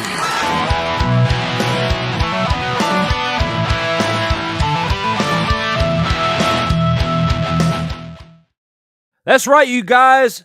LT is now a 3-time Vault of Fame inductee on the In or Out Sports Debate for episode 78, which you can check out the leaderboard here. Rob Johnson and Joey Raymond are tied at first place for 13 appearances, followed in second with Darrell Owens, James Brown, and Corey Mann with 4 appearances apiece. Brian H. Waters, Cody Stewart, Dwayne Allen, Kyle Nash, Michael Bish, P. Alexander Wiley, the Snowman, Brian Snow, and now Lamont Thomas are tied for 3rd place. And we have 7 panelists tied at 2 appearances apiece. Up next on the In or Out Sports Debate, you can find episode 79, Joey Raymond Breaks the Record, to go for first place on episode 79 next Monday at 7:05 p.m. Eastern here on the In or Out Sports Debate, which you can find on the LegacyMaker Sports Network's platforms on Facebook, Twitter, Instagram, YouTube, LinkedIn, TikTok, and the latest for all sports coverage on LegacyMakerSports.com. The In or Out Sports Debate is on Facebook, Instagram, TikTok, Twitter, and Twitch, as well as the audio platforms on Apple and Google Podcasts, Spotify, Amazon Prime, Anchor.fm, and you can download all the episodes individually on iTunes.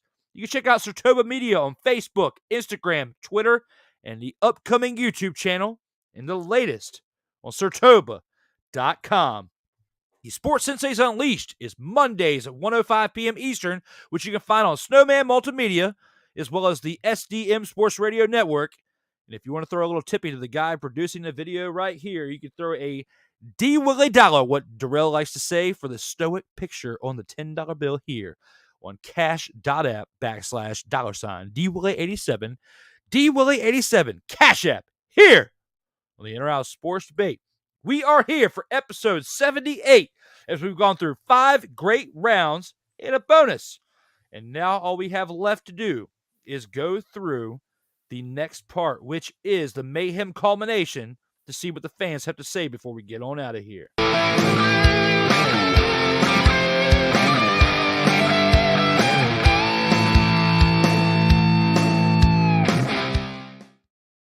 And guys, thank you again for the comments that you have thrown at us throughout this episode. Without the fans, without my participants in this show, the returning panelists, this show would not be what it is. And I wholeheartedly thank you all, because without you all, this would not be going strong almost 3 years later. So thank you very much for what you've done from 2020. Inspired me to come back last year after a break that I had. And now that we went from episode 6 in April of last year to now episode 78, you guys have been what's keeping me going each and every week. So thank you very much. With that being said, we have Rod saying Lakers making the playoffs and LeBron James is the GOAT. LG, take it. Listen, I grew up on MJ. Seeing MJ. I love LeBron. I do. I think that I think we will never see another LeBron James again in terms of longevity, in terms of how smart he is at the game. His basketball IQ is just amazing, and the fact that he's able to do everything is absolutely amazing. With that being said, I ain't going against MJ, bro. MJ is MJ. It's another stratosphere. He is the gold standard still to me of basketball, right? Like when you can see his silhouette and just think greatest of all time. Like, it's put all the stats, all the eye tests aside, I got MJ. But LeBron James he's the next thing to it, by far. Maybe the next thing to it. But I agree with LT, and not only that, I am joined by a group of people that are doing this to this statement.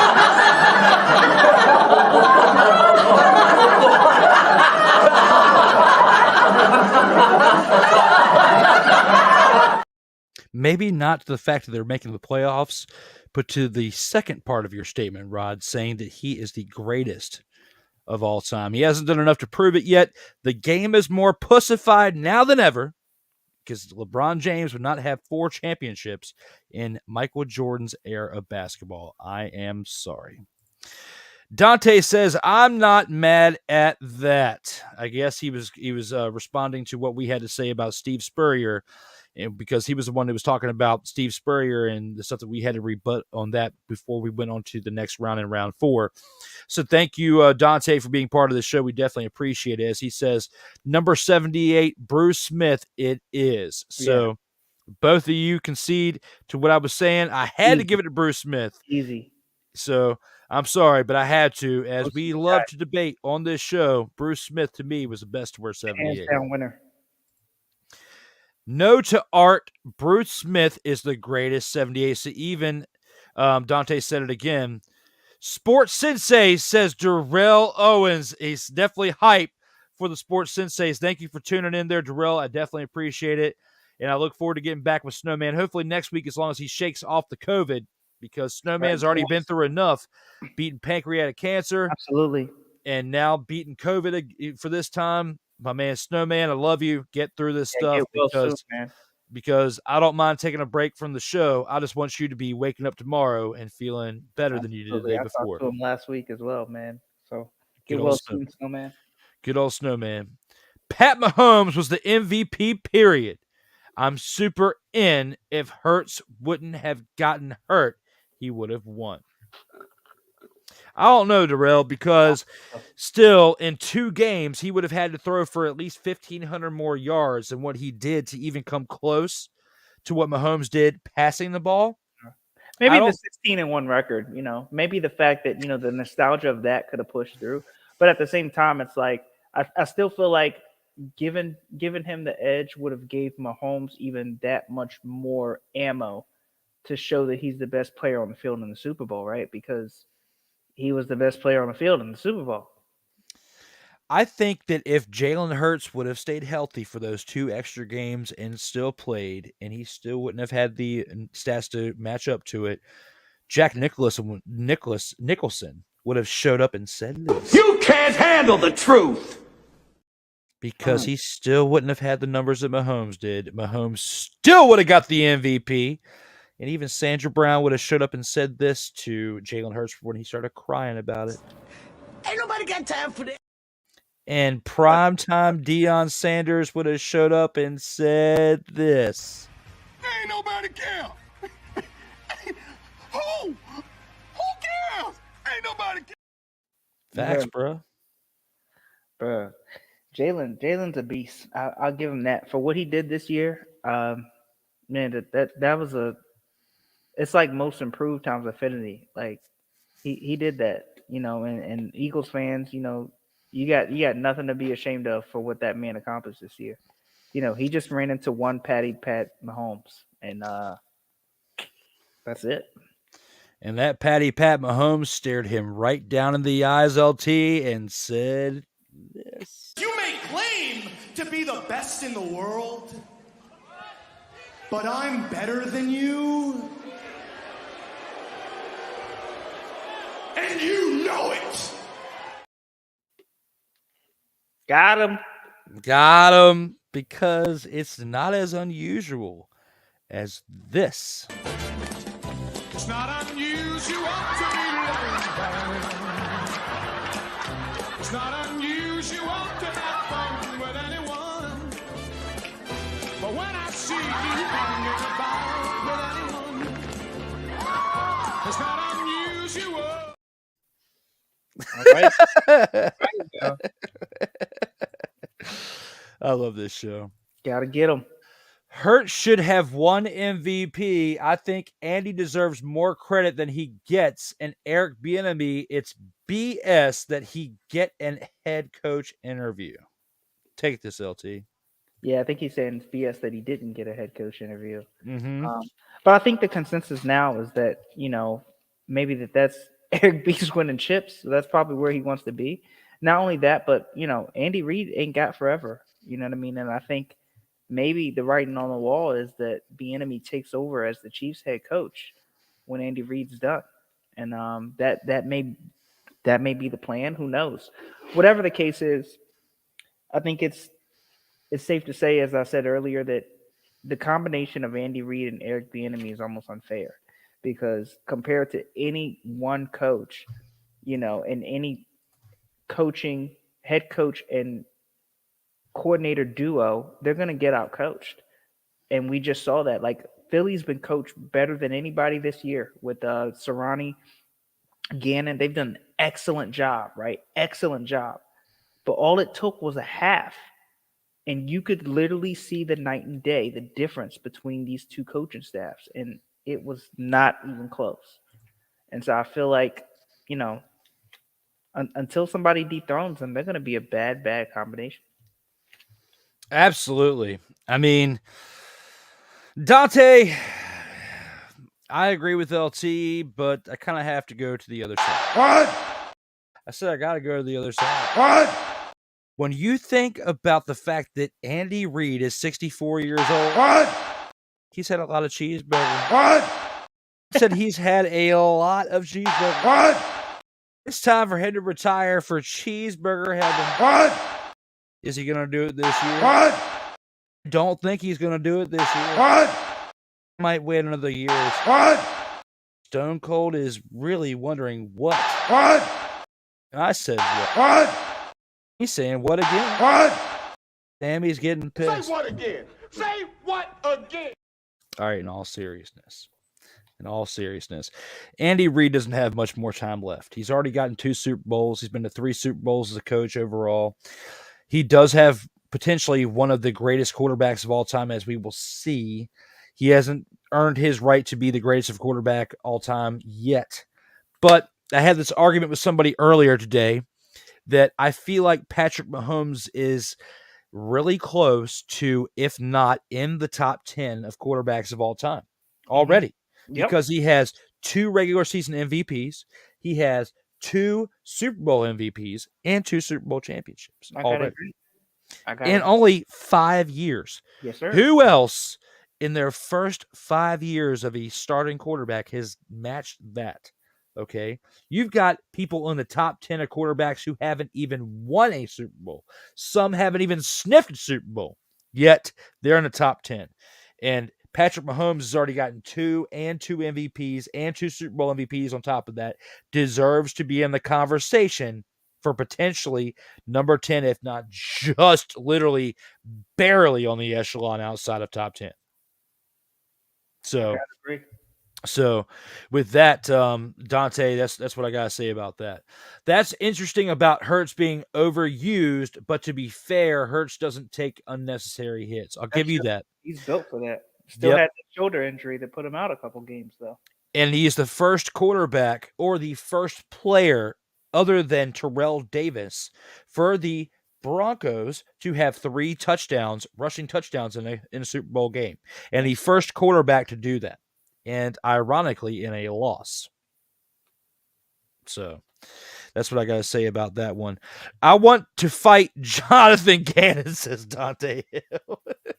Man's been through enough. He has. Give him a break, brother. I was level-headed last night, but after sleeping on it, I would legitimately take a bat to his car. Nate's a Philly fan. Oh, man, he is a Philly fan. Oh, yeah, Jonathan, hide your peoples, man. Man, lay low for a little bit, man. It ain't brotherly love already. Andy had too much responsibility at Philly and had to take a step back. No, you're right. He had to get a better staff around him that can distribute the amount of responsibility around him to where he can just focus mainly on what a head coach does. I'm 100% behind you on that one, Dante. You're right, definitely on that one. He had too much pressure on him in Philly. How the hell you just dropped the ball? No, he literally just dropped the ball. He wasn't even touched. Man, it was slippery out there, man.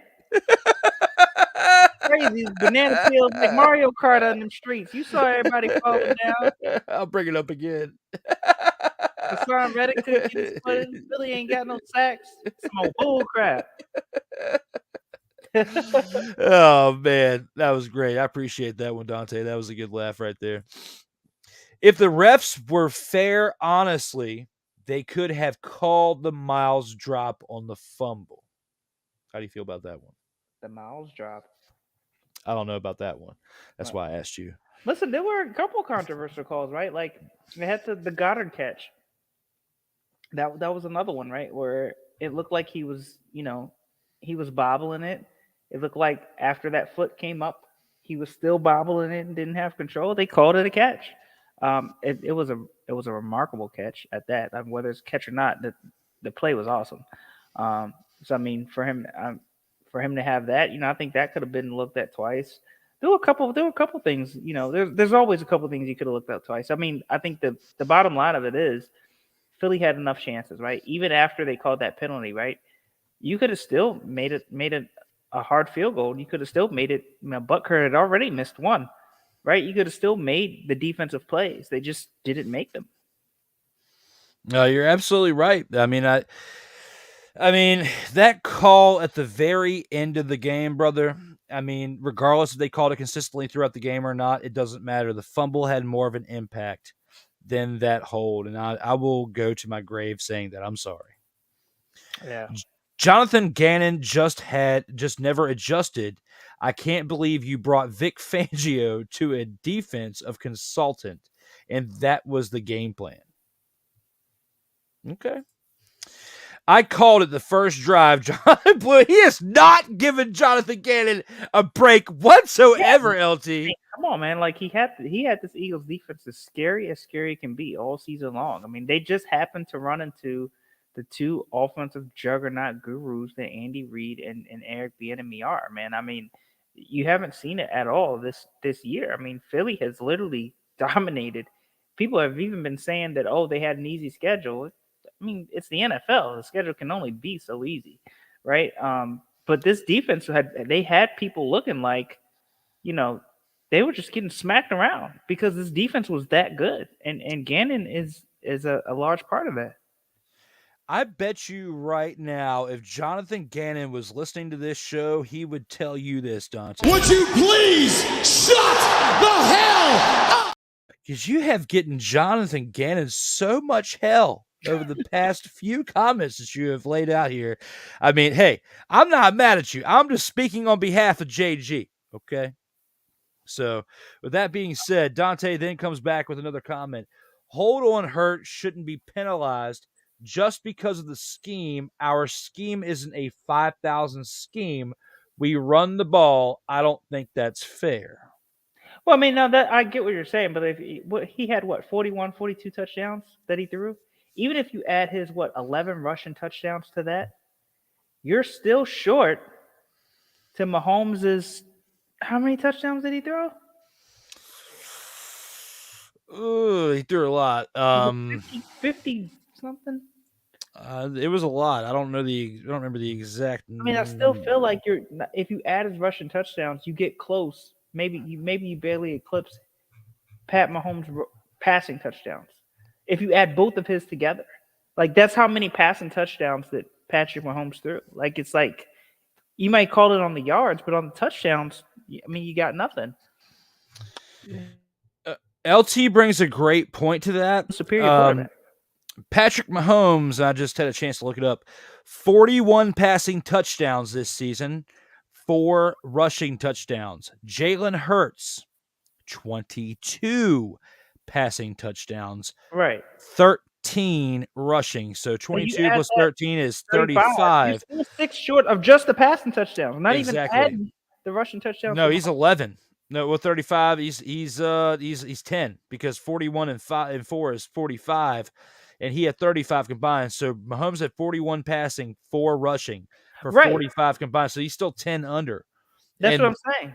Yeah. So you still had, and then you still would have had to make up for like 1,500 passing yards in 2 games. Like, come on, bro. Like, Dante, I love you, my man, but there's no way in mother fathering hell that he would have been able to come close to that. I'm sorry. In those 2 games, he would have made up. Ike doesn't give a fuck. Finally made it to the show. Has not been here all show. Ike, thank you for being here. Says LT is back. Most definitely he is back. And I love my man here for being back. Thanks for taking my Rihanna request. D. Willie, Ike was the one that sent the request in for that breaking news. So I had to do that for that one. Is Andy in the GOAT conversation, at least for NFL?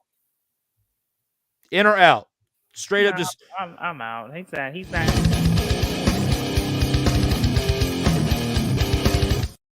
He's a beast. Don't get me wrong. He's up there.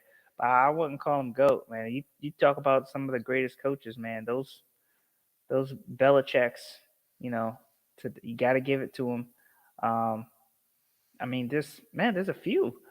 Nah. I think there's a few that's a little better than him. Like, if it was the greatest of all time, I would say...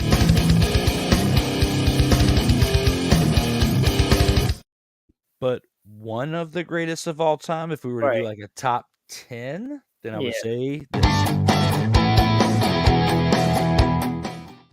Merely on the fact of what he's done before Patrick Mahomes arrived. Yeah. He was doing great things with Alex Smith. He was. He led the Philadelphia Eagles to the playoffs several different occasions, into the Super Bowl one time, and they lost, but still led them there.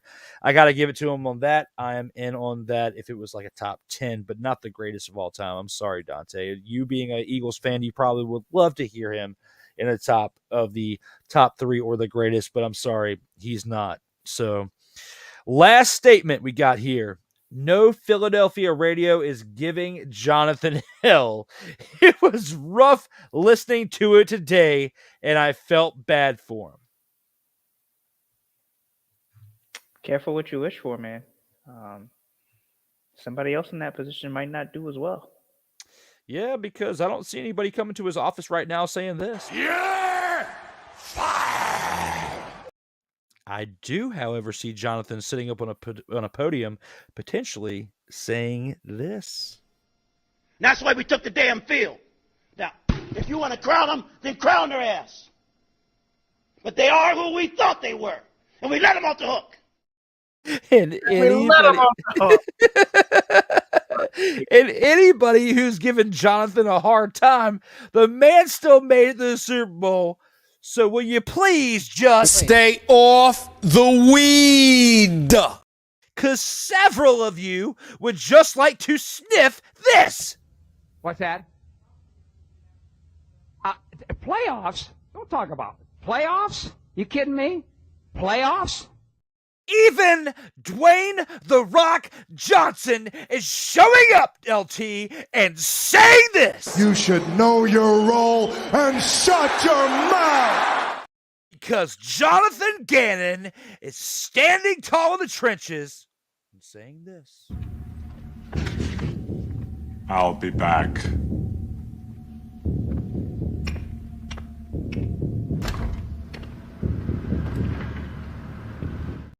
And if you I know don't, that's right. absolutely. And if you don't believe it, then you got somebody in your ear just doing this 24/7. And if you can't handle the truth, Jack's in your face saying this. You can't handle the truth. And I know Chris Tucker showed up on Friday saying that. Damn! And Bishop Bullwinkle was giving us a little bit of this. Hell to the no, to the no, no, no, no. Hell no, no, to the no, no. But you cannot blame me for going trigger happy on these buttons.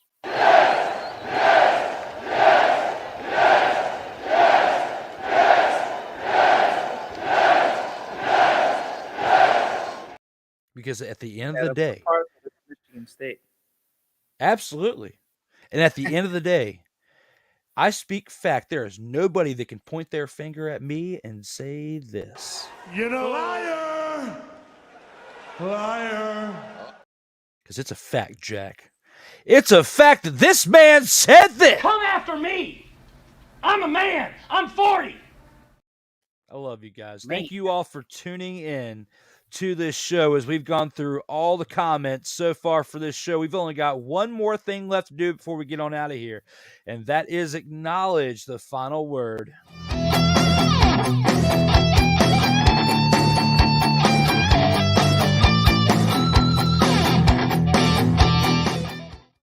LT, as now a 3-time Vault of Fame inductee, you know the drill when it comes to the final word. When it comes to 3, when it comes to anything. Absolutely. Absolutely. My man brought a wrestling reference. I love him for that. Thank you. You know it. You know it. But when it comes to that, when it comes to everything we've discussed in this episode, all 6 topics, sports, or anything in entertainment in general, let it loose, brother. What do you got to say here for the final word? All I got, man, is stay inspired, man. Stay inspired. You know, we always talk about doing what we love and being able to do this, and you know, we laugh and joke and have a great time all the time, man. But you know, there's times we go through where we're not doing so great. You know, we can't see the ceiling. We can't see the upside. You know, so you know, stay inspired, man. Stay inspired, because that's the best thing to do, and that's what happens when you do is you get up. You know, you get up. So stay inspired, man. Drew he's an example of that. He like he said, he was gone for a bit. Now he's back and he's doing great things, man. So stay inspired. LT hit it right on the head, and I'm gonna do what LT did, but because I love entertaining the fans, I'm gonna give you one last treat for the final word. LT hit it right on the head with the fact of this show disappeared for a little bit. Pandemic 2020, we are almost approaching the 3-year anniversary of when this show was born in May of 2020. Okay. Rob Johnson and I, the 13-time Vault of Fame inductee, started this show for 4 episodes in 2020. Then we took about a 15-month hiatus, came back in November of 2021. What? I said November of 2021. And then took a little bit more of a break because the pandemic came shortly after that. Just life happened after that. And then April of last year, we have gone strong, except for like a 3-week break that I took for some personal reasons. We've gone strong every single week, at least 1 episode a week. Sometimes like 4 episodes a week. Went like completely ham on these episodes every single week. But why? Because I love this team. I love this network. I do whatever I can. I may not be able to do as much as like our top dog Darrell can do, but creatively, video production wise, nobody can touch me. Because when it comes to what I have in my heart, in my passion, in my soul for video productions, and not only that, for the love of sports, and not only that as well, but for the love of the people that I have on here. We've got so many different people that have been on this show. Almost all of them have been returning guests. Okay. For many reasons other than previously mentioned. Because I have so much fun with them. Our fans have so much fun watching these ones and just have so much fun watching who's coming each and every week.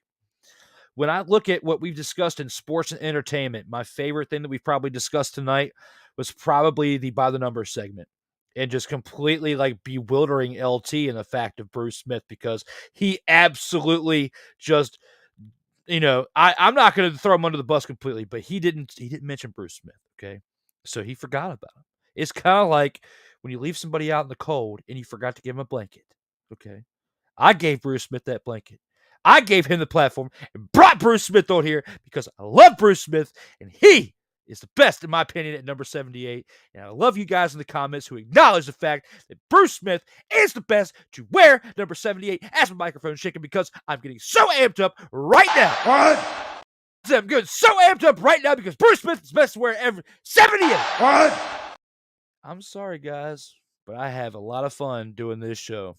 And I hope I don't have a heart attack while doing this show one day. But if I do, just know that I had a hell of a great time bringing you now 78 episodes of the In or Out Sports Debate. If I don't wake up tomorrow because I had too much fun the night before and I just had my heart explode because I had way too much fun on the show, just know that I did it for you because I love you.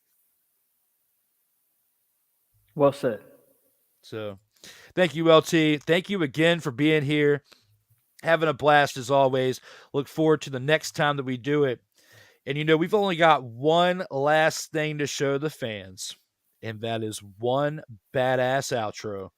For my man, Mr. LT Lamont Thomas, to my side, to that side right there, I am D. Willie, Drew Willingham. And one last thing, everybody, stay safe out there in these streets.